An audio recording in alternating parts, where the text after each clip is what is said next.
When we wake up, we are in a state of fasting. Fasting is the metabolic situation that is normally produced in the morning after not eating for 10 to 14 hours at night. Glycogen is a polysaccharide that it is stored in the liver as an energetic reserve. In a fasting state, it gets converted into glucose, which will help to maintain normal blood glucose level. However, this glycogen reserve gets depleted and the blood glucose starts falling. Some tissues in the human body can only use glucose as a source of energy. As a consequence, hypoglycemia.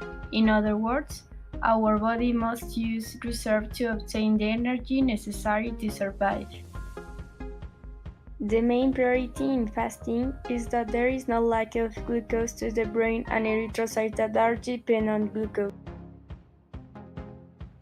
The muscle, after depleting its own glycogen reserves, will use its large reserve of triglycerides and fatty acids obtained from them, including the ketone bodies, before resorting to the use of their own protein and amino acid. As it was said, some substances like fat, amino acids, and also pyruvate can get converted into glucose by a process called gluconeogenesis. This process can be defined as the synthesis of glucose from non-carbohydrate source. In the gluconeogenesis, about the 50 and 60% takes place in the liver and 40% takes place in the kidneys. There are some metabolic reactions that are involved in this process, like glycolysis and Krebs cycle.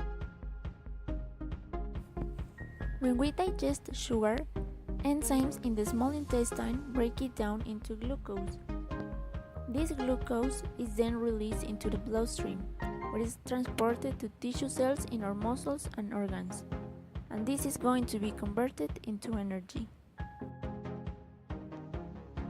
Glycolysis is a series of reactions that extract energy from glucose by splitting it into two 3-carbon molecules called pyruvates. It also takes place in the cytosol of a cell. It can be broken down into two main phases, the energy requiring phase and the energy releasing phase.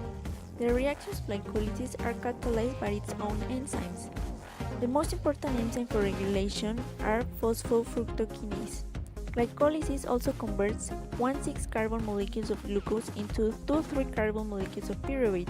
The net product of this process are two molecules of ATP and two molecules.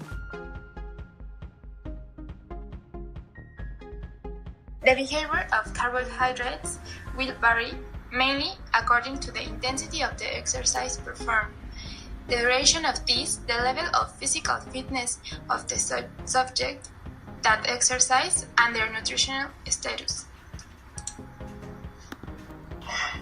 They are stored in the body in two forms. The first one is in the liver. The second one is in the skeletal muscle. For high-intensity effort, we will use to store it in the liver, and for anaerobic effort, we will use the skeletal muscle. We will use two pathways in metabolism of carbohydrates. The first one is the glycolysis, and the second one is the Krebs cycle. But when there are no more glucose in muscle and exists hypoxia, start a pathway called Krebs cycle. That is the responsible of conversion of lactate to glucose in liver.